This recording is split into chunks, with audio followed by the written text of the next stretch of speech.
C'est la minute bien bien. Hello, hello, hello, hello. Bonjour, souriante, amusante, captivante créature céleste.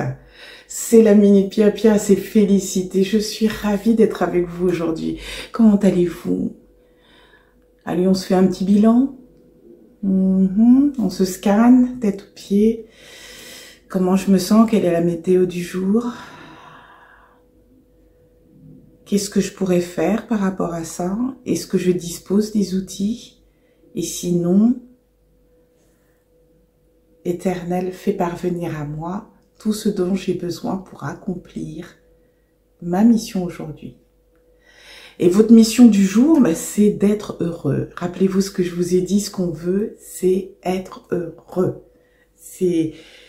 Mettez-vous ça, si vraiment vous axez votre prière sur votre bonheur, bien entendu, et le bonheur de tous, vous êtes sur un véhicule qui percute, qui est extrêmement puissant. Donc joignez-vous au mouvement, vous allez voir que ça va vous aider, surtout si vous êtes dans une situation qui vous semble désespérée. Alors c'est de ça un petit peu dont on va parler aujourd'hui, et puis on continue un petit peu avec les cadeaux de Noël, si on veut. Alors aujourd'hui, je vais vous parler justement d'un petit protocole que vous pouvez faire quand vous sentez que vous sombrez.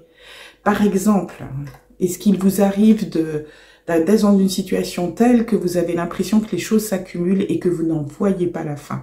Ça peut provoquer des angoisses, ça peut provoquer de la terreur, beaucoup de tristesse et puis aussi quelquefois de la culpabilité. C'est quelque chose du coup qui va pouvoir vous aider. Est-ce que vous avez aussi le sentiment, même s'il n'y a pas grand-chose de mal qui se passe dans votre vie, que justement il ne se passe pas grand-chose et que peut-être vous tournez en rond et vous vous demandez si vous n'êtes pas en train de vous égarer sur ce que vous souhaitez faire dans ce monde? Là aussi, ça va pouvoir vous aider. C'est quelque chose qu'on utilise justement lorsqu'on se retrouve dans un espèce de brouillard, dans des espèces de ténèbres et qu'on ne sait pas comment... C'est pas tant avoir une idée de ce qu'il faut faire, mais comment ne serait-ce que retrouver le sentiment d'espoir et de... Oui, le mot qui vient, c'est de contrôle sur son existence. Bien qu'on ne contrôle pas réellement l'existence, mais l'idée de ne pas être pris dans un mouvement dans lequel vous vous sentez impuissant, mais au contraire de rester en accord avec ce que vous êtes et ce que vous attendez de votre vie. Il y a une grosse différence. Ça peut aider lorsque vous avez des problèmes qui soient d'ordre financier, d'ordre professionnel, d'ordre relationnel.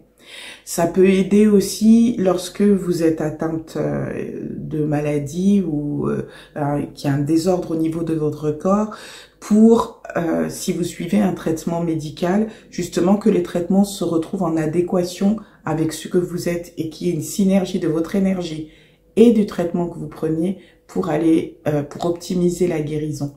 J'utilise des mots énormes, mais je suis désolée, c'est ce qui me vient comme ça. Donc, je vais vous le lire, le protocole, bien que les phrases soient pas difficiles à savoir, mais comme il y a des choses à faire et que je ne veux pas me tromper, je préfère vous lire clairement ce qu'est ce protocole et ce qu'il vous demande. Alors, matériellement, qu'est-ce que ça vous demande? Rien. C'est déjà ça, d'être au calme et de vous asseoir.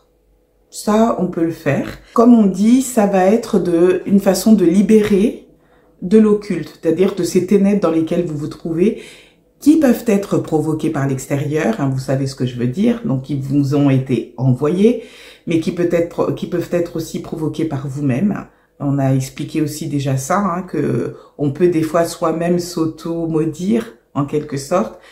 Si à répétition, vous n'arrêtez pas de parler de ce qui va pas au travail, des échecs, des mauvaises choses, etc., vous êtes en train de nourrir une énergie de négativité, d'empêchement et de blocage dans votre vie. Donc, il faut être très vigilant là-dessus.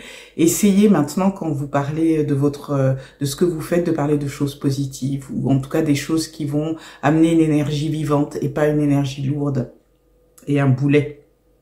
Je sais, c'est une habitude. En ça, je suis pas tellement différente. On parle souvent des choses qui ne nous plaisent pas, des choses qui nous ont embêtés, etc. Et c'est comme ça que vous êtes tenus par l'obscurité, parce que ça vous empêche d'avancer dans la lumière. Donc essayez de faire cet exercice mental de plus en plus, de vous tourner vers une énergie qui bouge. Alors je vais pas dire de toujours dire ah, c'est formidable ce qui m'arrive et tout, mais essayez dans ce cas-là de vous projeter vers quelque chose qui vous intéresse et qui va susciter une émotion positive. Parce que c'est là que vous ouvrez des portes. Dès que vous commencez à entrer dans le cercle de négativité, de critique, etc., souvent, vous fermez les portes. C'est comme si vous entendiez derrière en arrière-plan, pam, pam, pam. Donc, ça, ce rituel-là peut vous aider justement à rallumer la lumière, là où vous avez tiré le rideau, en gros. Ça peut être justement, comme je vous ai dit, quand ça vient de l'extérieur, hein, quelqu'un qui vous a envoyé une saleté, on en a déjà parlé, on va pas revenir dessus. Alors, il y a des choses à faire. Donc, la première chose qu'on vous demande, c'est d'envoyer un faisceau de lumière, de la lumière d'amour, de la lumière divine, et de l'envoyer avec la main ouverte, c'est-à-dire à travers la paume de main. Alors, vous pouvez faire ça comme Spider-Man, hein, ça part comme ça, ou vous pouvez faire comme ça.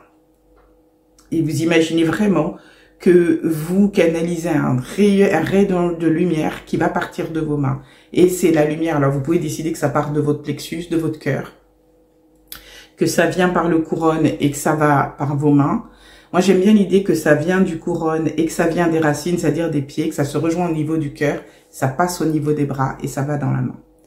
Parce que en le faisant venir d'ici, c'est vraiment de l'énergie divine que j'utilise. En partant par le sol, c'est l'énergie terrestre, une et de cette planète. Donc, on entre dans cette synergie. Et en le faisant passer par le cœur, ben vous savez ce que c'est, hein, c'est cet outil de transformation magnifique au niveau de tout ce qui est énergétique pour avoir une énergie lumineuse, pure, forte, nourrie de vos émotions positives. Et sortez pas les mains, ce sont des chakras ici. Hein. Ce sont des chakras, ce sont des portails d'énergie, donc vous envoyez par là. Et vous allez envoyer ça sur le nom et le prénom de la personne que vous visualisez en lettres majuscules dorées. Alors vous n'êtes pas obligé, parce que c'est des fois un petit peu difficile, il vous suffit dans ce cas-là d'imaginer la personne devant vous, de répéter son nom et son prénom et envoyer de la lumière vers la personne que vous voyez, que vous visualisez devant vous, ou vers son nom et son prénom. Sinon, vous l'écrivez sur un papier, vous envoyez sur le papier. Ça simplifie les choses parce que quelquefois, on a du mal à visualiser. Et vous allez prononcer dans un premier temps: dans la lumière divine, toute ombre disparaît. Tu deviens lumière divine, toute ombre a disparu de toi. Et vous envoyez la lumière durant 15 secondes. En fait, cette lumière va libérer la personne de tout cet occulte négatif qui a été envoyé, transmis, activé, qui agit. Ça va tout nettoyer. Ça va envoyer aussi de toutes les entités, les objets qu'on a pu mettre chez elles qui sont chargés, etc. C'est un gros nettoyage que vous faites. C'est pour ça que vous restez dans ces 15 secondes. On dit aussi que ça va libérer de ces mauvaises pensées, des mauvais sentiments, de son ombre de l'ombre de cette personne aussi. Hein. Et c'est pour ça que ça réactive la lumière. Ça rend meilleures les circonstances autour de la prière, mais aussi dans la prière. On dit que cette phrase enlève également toutes les programmations et les réactivations, ce qui rend cette libération définitive. Bien qu'elle soit définitive, elle n'est pas durable parce que tant que vous êtes vivant, vous allez continuer à avoir des hauts, des bas, à engranger du bon et engranger aussi du mauvais. Donc, ça sera bon de refaire ce nettoyage de temps en temps. On recommande de le faire quotidiennement, si vous pouvez le faire. Moi, je dis, faites-le une fois par semaine. C'est pas plus mal. Ou faites-le tout simplement dès que vous sentez que, ça y est, je ressombre ou cette personne ressombre. Et puis, il y a un second rituel à faire. Parce qu'une fois qu'on a envoyé l'ombre, c'est bien de maintenir la lumière et l'harmonie. Hein. Et justement, on va revenir là-dessus tout à l'heure pour les petits trucs de Noël. Imaginez encore, vous visualisez le prénom et le nom de la personne en lettres majuscules. Alors j'ai dit, vous pouvez l'écrire sur un papier aussi, en lettres de lumière. Vous envoyez le faisceau de lumière divin avec la main ouverte, comme on a dit. Et vous prononcez, dans la lumière divine, tout est harmonie. Tu deviens lumière divine, toute harmonie est sur toi. Et du coup, ça envoie sur la personne toutes les énergies positives contraires aux énergies négatives qu'elle avait avant. Et dans le premier rituel, il n'est pas nécessaire de dire quelle est l'origine de l'occulte négatif qui est sur cette personne. Il suffit de dire le rituel et ça enlève les choses. le second, et pour faire la seconde phrase, hein, cette seconde phrase, il faut d'abord avoir fait la première avant. Il faut vraiment enlever d'abord le négatif, l'occulte, avant d'activer la lumière et l'harmonie. Hein. C'est important. On dit ces deux rituels peuvent libérer des maléfices dont le but est de provoquer des maladies et solutionner des problèmes dans quelque domaine que ce soit, y compris les problèmes d'ordre matériel. Donc je reprends les deux phrases. Hein. Dans la lumière divine, alors vous mettez les mains avec la lumière, hein, toute ombre disparaît, tu deviens lumière divine, toute ombre a disparu de toi. Dans la lumière divine, tout est harmonie, tu deviens lumière divine, toute harmonie est sur toi. Alors, ce rituel ne peut être fait que sur un être humain. Hein, vous ne pouvez pas le faire sur un animal, vous ne pouvez pas le faire sur un lieu, etc. C'est vraiment que sur un être humain. Et vous le faites autant de fois que vous le souhaitez. On dit aussi que l'effet est immédiat, donc c'est génial. Et si vous voulez vous le faire pour vous-même, parce qu'on n'est jamais mieux servi que par soi-même, on est bien d'accord. Si vous voulez le faire pour vous-même, voilà ce que vous allez prononcer. Vous utilisez la main ouverte, et moi j'aime bien avoir l'idée que je la mets sur mon cœur, justement, ça part de mon cœur, ça revient à mon cœur. Mais vous pouvez très bien l'envoyer sur une photo, sur votre nom et prénom en lettres d'or. Et vous prononcez « Dans la lumière divine, toute ombre disparaît. Je deviens lumière divine, toute ombre a disparu de moi. Dans la lumière divine, tout est harmonie. Je deviens lumière divine, toute harmonie est sur moi. » Ça, c'est magnifique. Et il y a un troisième rituel qui vous permet d'aller encore un petit peu plus loin. C'est dans un troisième rituel, on visualise le nom et le prénom d'une personne en lettres majuscules et en lettres de lumière, hein, on a déjà vu voilà, sur un papier. Puis on prononce la phrase suivante 3 fois de suite. Dans la lumière divine, l'ombre n'existe pas. Dans la lumière divine, l'ombre n'existe pas. Dans la lumière divine, l'ombre n'existe pas. Et on trace avec son bras une grande croix de lumière devant soi sur le nom et le prénom de la personne qu'on a visualisée. Donc, vous pouvez le faire sur un papier, vous tracez la croix sur le papier. Ce rituel a pour effet de chasser les mauvais esprits et de remettre la personne dans des énergies d'harmonie. Ça, c'est à faire que lorsque vous sentez que la personne qui vous préoccupe, si vous voulez, est prise par les forces de l'ombre au point de ne pas pouvoir se dégager toute seule. Quand vous sentez que là, il y a quelque chose qui n'est pas normal qui se passe et que cette personne ne dispose plus de son libre arbitre pour se rendre compte qu'elle est complètement submergée par ça. Donc là, vous pouvez faire cette chose-là et vous pouvez donc le faire à distance. Hein. Donc c'est mon petit cadeau de Noël. Et est-ce que ça aide? Oui, c'est une belle chose. Je l'avais lu et quand je l'ai lu, cette phrase, j'ai tout de suite senti quelque chose qui faisait du bien, quoi. Et je me suis dit, tiens, ça va aider les gens, ça va aider beaucoup. C'est quelque chose qui ne peut pas vous faire de mal. C'est ça qui est intéressant. Et dites-le avec vraiment le cœur et la conviction que vous agissez par la lumière divine. Ça, c'est très important. Alors, pourquoi je disais qu'on allait revenir sur quelque chose? C'est parce que la semaine dernière, je vous avais parlé de l'eau de Floride. Et puis, j'ai eu un commentaire sous la vidéo qui est très intéressant, qui dit, mais oui, et ça peut être très intéressant de la coupler avec le vinaigre des 4 voleurs. Et effectivement, comme pour là, on a vu le rituel où on enlève l'ombre, puis après, on rétablit la lumière et l'harmonie, si vous utilisez le vinaigre des 4 voleurs dans votre maison, vous rétablissez, vous enlevez tout ce qui est négatif, vous purifiez votre maison avec le vinaigre des 4 voleurs que vous diluez dans un peu d'eau que vous aspergez sur le sol, que vous pouvez utiliser aussi dans le produit de rinçage si vous nettoyez le sol, que vous pouvez utiliser pour purifier des objets. Et ensuite, parce que déjà l'odeur du vinaigre, bon voilà. Et ensuite, vous utilisez l'eau de Florida pour rétablir la lumière et l'harmonie et maintenir une énergie positive dans votre lieu, sur l'objet que vous avez purifié. Et éventuellement, bon, l'eau de Floride, on sait qu'on peut l'utiliser dans un bain de purification. C'est très intéressant pour ça. Alors, comme on a parlé avant de l'eau de Floride, bah là on va parler un petit peu du vinaigre des 4 voleurs. Je vous donne la recette après en vidéo comme la dernière fois. Mais je tenais à préciser que dans la recette que je vous donne, il n'y a pas le camphre. Alors qu'avant on mettait du camphre ou de la rue, si je me souviens bien. Et on ne met plus ces éléments maintenant. Je pense que c'est pour des raisons de précaution. Parce que c'est pas si évident que ça. De se frotter, vous mettez quelques gouttes, hein, c'était ce que faisaient les 4 voleurs, avec du camphre, etc. Ça peut provoquer des réactions, ce qui fait que ça a été enlevé. Mais si vous souhaitez remettre le camphre, vous pouvez. Par contre, je n'aurai malheureusement pas le grammage. Je pourrais pas vous dire c'est tant de grammes de camphre. Ou si vous voulez mettre de la rue, je sais pas si la rue est une plante autorisée de nos jours. Donc ça sera aussi à voir.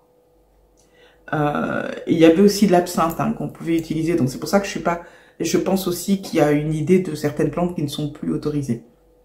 Mais en tout cas, le mélange proposé est un mélange qui fonctionne. Alors pourquoi les 4 voleurs? Ben, on dit que à un moment donné, quand il y a eu une épidémie de peste, nous avons eu ces 4 voleurs qui entraient dans les maisons des personnes qui étaient atteintes de la maladie, et qui pillaient tout ce qu'il y avait à l'intérieur, mais qui n'attrapaient pas la maladie. Donc on s'est demandé là, qu'utilisaient-ils? Et on dit qu'ils avaient des masques imbibés de ce vinaigre-là, de cette préparation-là, qui leur permettait de ne pas être infectés par le germe, hein, par là. Et des études scientifiques, si on veut, ont été faites par la suite, où on voit qu'effectivement certains des éléments qui étaient utilisés sont des éléments antiseptiques et qui ont des propriétés justement purificatrices et antiseptiques, ce qui fait que ça les mettait effectivement, de toute façon, à l'abri de la maladie. Alors, nous intéressons déjà, si ça peut vous aider à désinfecter quelque chose, un lieu, c'est déjà énorme. Si ça peut vous aider aussi à vous mettre à l'abri d'infections, etc., c'est pas plus mal. Et à l'époque du Covid, ça pouvait être aussi une alternative intéressante. Elle est toujours valable, hein, les maladies continuent à circuler. Donc, au lieu d'utiliser peut-être un gel alcoolisant, etc., quelques gouttes de ça, frotter ça sur ses mains, peut-être très intéressant. Mais il y a aussi une connotation au niveau de la purification spirituelle, comme je l'ai dit, pour les lieux où vous pouvez asperger, mettre quelques gouttes sur le sol, passer ça dans l'eau de rinçage, etc., pour nettoyer tout ce qui est négatif dans votre maison, dans le lieu d'habitation, et ensuite passer l'eau de Floride qui sent nettement plus bon pour cristalliser tout ce qui est positif, envoyer en fait transformer les énergies. C'est comme lorsque je vous disais qu'on utilisait la sauge pour purifier un lieu, hein, le nettoyer, enlever tout ce qui était occulte, négatif. Et je vous avais dit, attention, le problème de la sauge, c'est qu'elle enlève tout. C'est comme quand on utilisait de la colle à 90 degrés, ça enlève ce qui est bien, ça tue aussi, ce qui est mal, mais ça tue aussi ce qui est bien. Donc, le problème de la sauge, c'était ça. Lorsque vous passez de la sauge chez vous, il est nécessaire d'ensuite passer quelque chose d'autre qui va rétablir les énergies positives dans la maison. Et j'avais parlé de l'herbe de bison, mais il y a aussi l'oliban, etc., qui permettent de remettre une énergie et de pas laisser le lieu neutre, parce que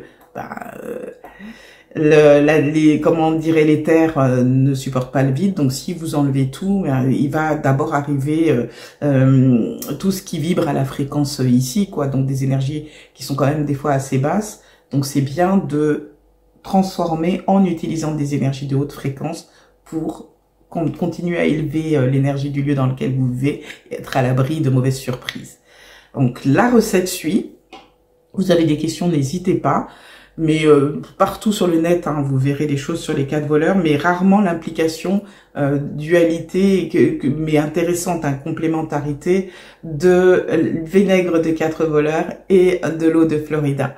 Si vous utilisez les deux en couplet, hein, vous avez un pchit pour l'un, un pchit pour l'autre, vous êtes très très bien parti pour la nouvelle année. Puis si vous voulez faire un cadeau du couplet à des personnes de votre entourage qui s'intéressent à ça, hein, parce que ce soit pas, mais qu'est-ce que c'est que ce truc que tu m'offres, mais qui soient plutôt curieuses, ah bon, bah oui, tu utilises ça, puis ça, tu peux le mettre dans ton bain aussi, faire un bain purifiant, ça change la donne, hein, voilà. Donc voilà pour mes petits cadeaux de Noël. Je pense que ça va vous aider. J'espère que vous allez apprécier. La Minute Pia Pia, c'est terminé pour aujourd'hui. Pendant la semaine des fêtes, il n'y aura pas de vidéo ou peut-être que j'enverrai quelque chose, mais vous verrez pas ma bouille en tout cas, parce que je vais me reposer. Comme beaucoup d'entre vous, j'ai le bonheur et la chance de passer les fêtes en famille.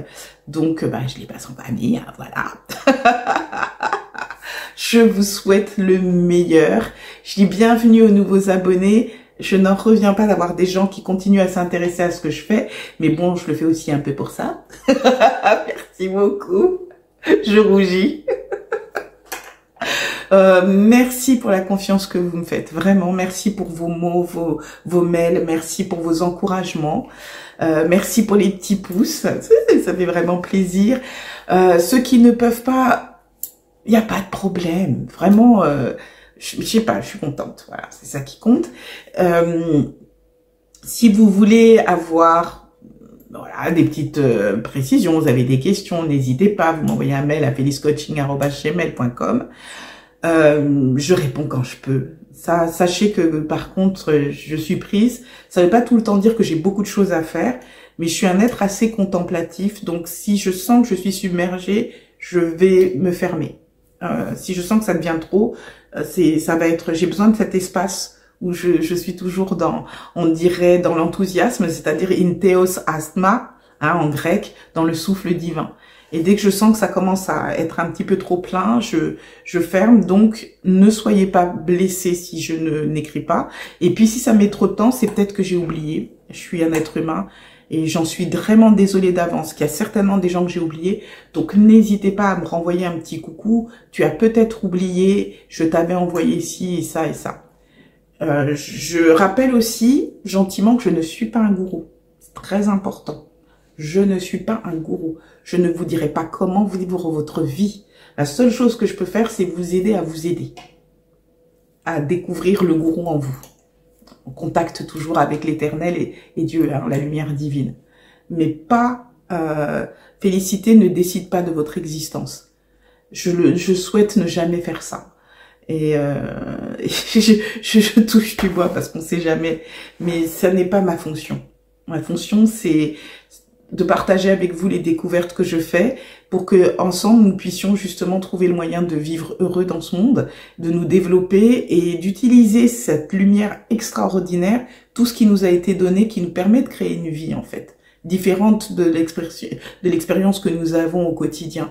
C'est comme faire de la magie ou de l'alchimie, c'est vraiment partir d'un matériel et de le transformer en quelque chose de meilleur. C'est vraiment ça l'idée. Qu'est-ce que j'ai à dire sinon? Eh bien, écoutez, le reste sera dans la description. La recette sera dans la description, hein, parce qu'il y a des gens qui m'ont demandé la dernière fois pour l'eau de Florida, mais ne t'explique pas des choses. Ça va être dans la description. Donc, vous regardez ça. Et je vous souhaite le meilleur. Ah, on se voit la prochaine fois.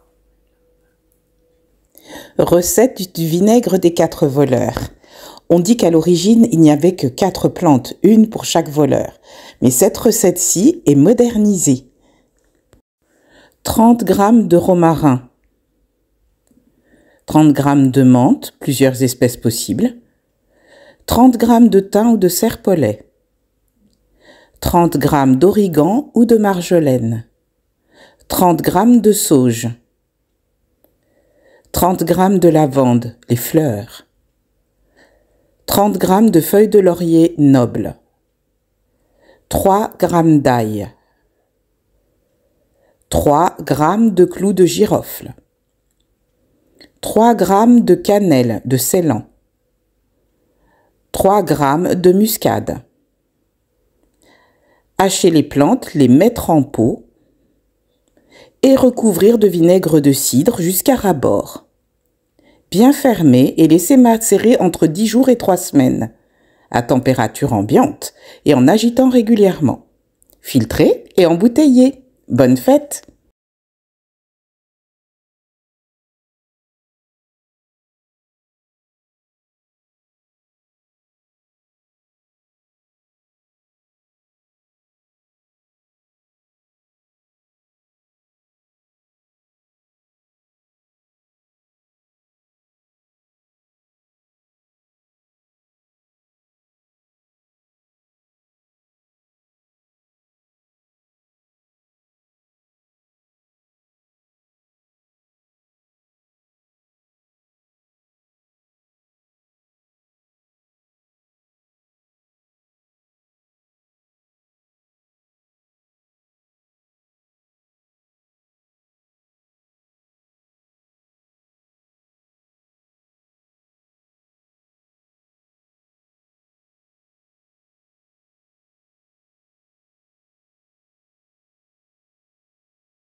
Eau de Florida, DIY. Ici, ce sont des exemples. Ce qu'il faut, c'est avoir des fleurs qui parfument, des écorces, des herbes aromatiques et des agrumes séchés.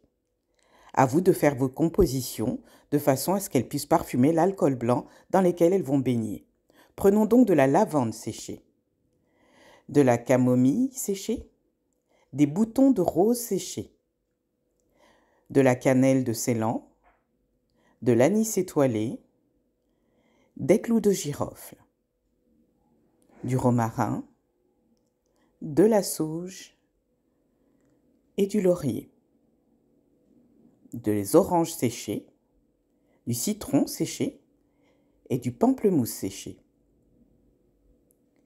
Mettez le tout dans un récipient, versez de l'alcool blanc, donc vodka ou rhum ou éthanol.